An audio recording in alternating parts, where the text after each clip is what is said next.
Hello, my name is Sohrab Kranf, and this is the case study on Zermatt Ski Resort, How to Survive Summer. Firstly, here's the content. I'll first start with the background of the issue, and then go to explain some information about the resort.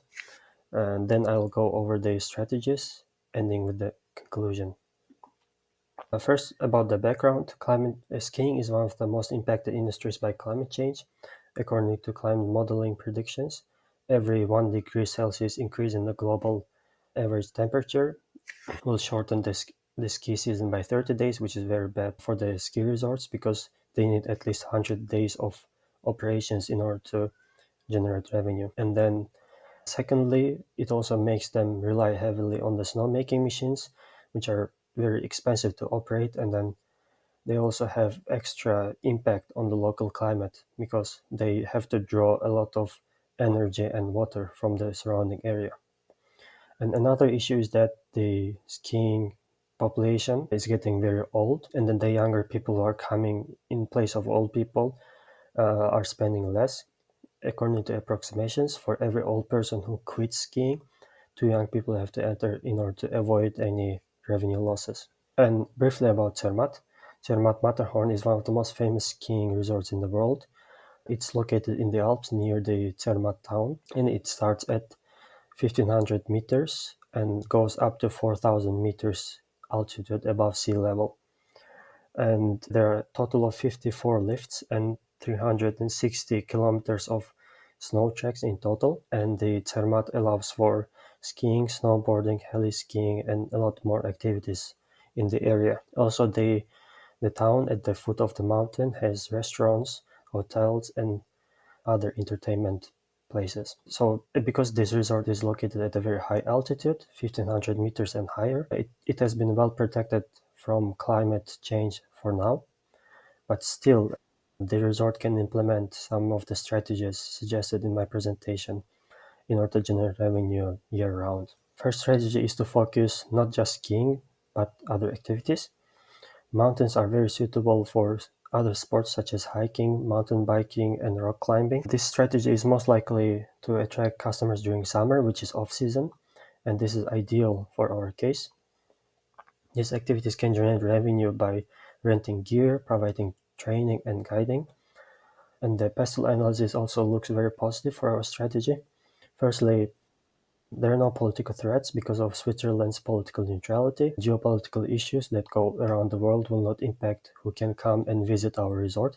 Even if, for example, US and China have geopolitical issues, Chinese middle class families can still come and visit our resort. Secondly, this is a big issue for us because our customers really rely on having disposable income in order to visit our resort.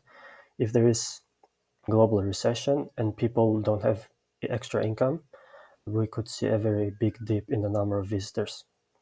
Thirdly, the social trends are going well for us. There's more interest in healthy lifestyles thanks to health awareness, and then more young people are willing to visit the resorts and do adventurous activities in order to share their experiences on social media, which is also good for us because it'll be free advertisement. And then fourthly, no new technology will be needed in order to implement this strategy because the ski resorts already have experiences maintaining hostile tracks despite the weather. For example, the snow tracks in very cold weather. It won't be difficult for us to maintain bike tracks or hiking tracks during the summer weather. Legally, this is another issue for us.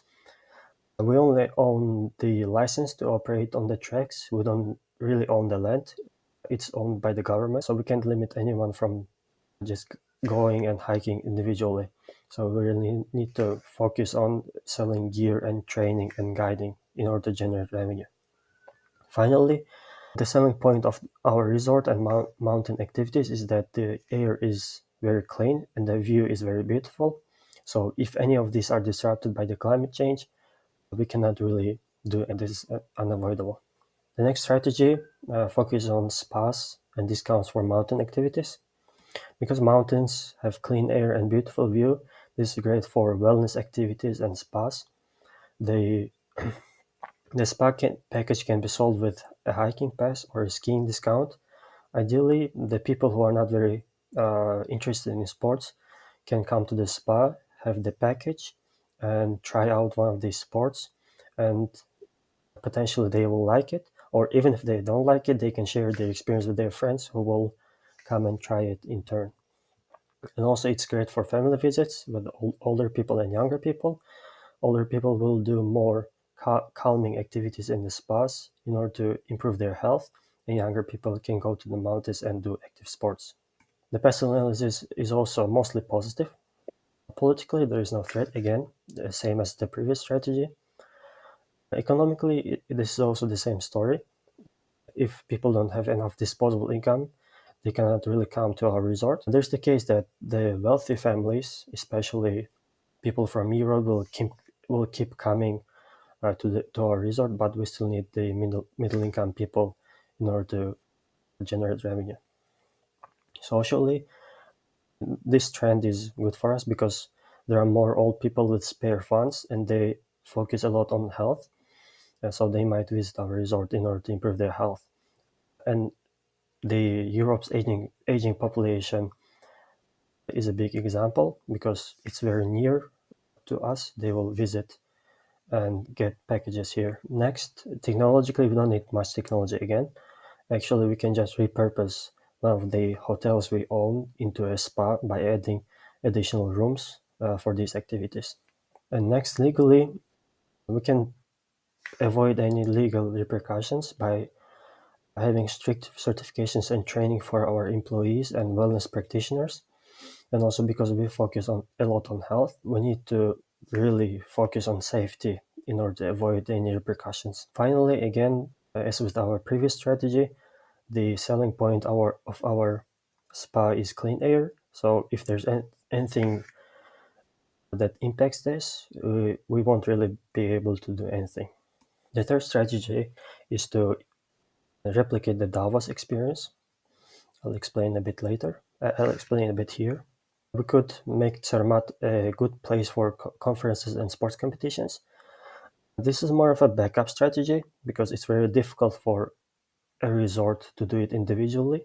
It has to be a collective action by all of the local industries and the local government in order to improve the town and make it suitable for these big events. But this will be good in case the first two strategies fail because the conferences attract a lot of wealthy people and they are willing to pay premium for good experiences here.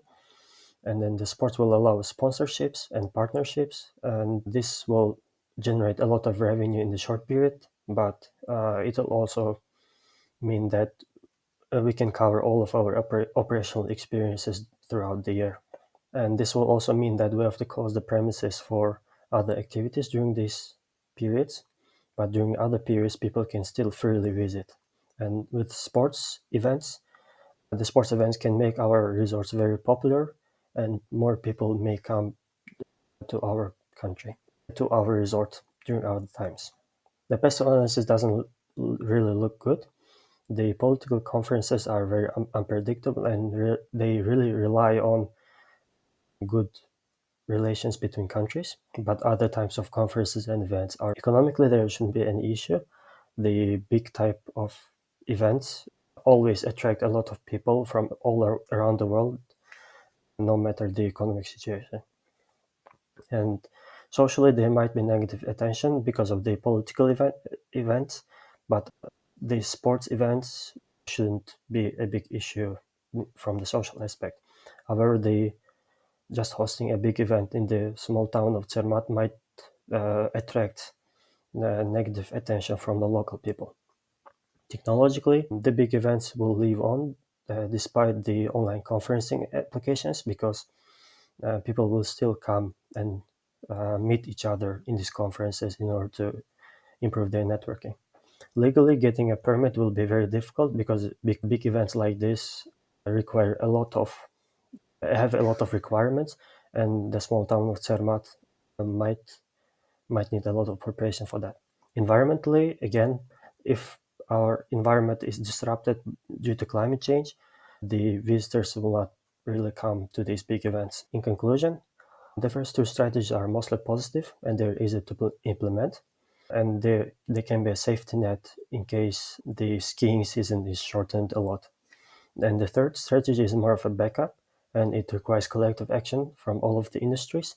But I believe that it's worth giving a try in case the first and second strategies fail.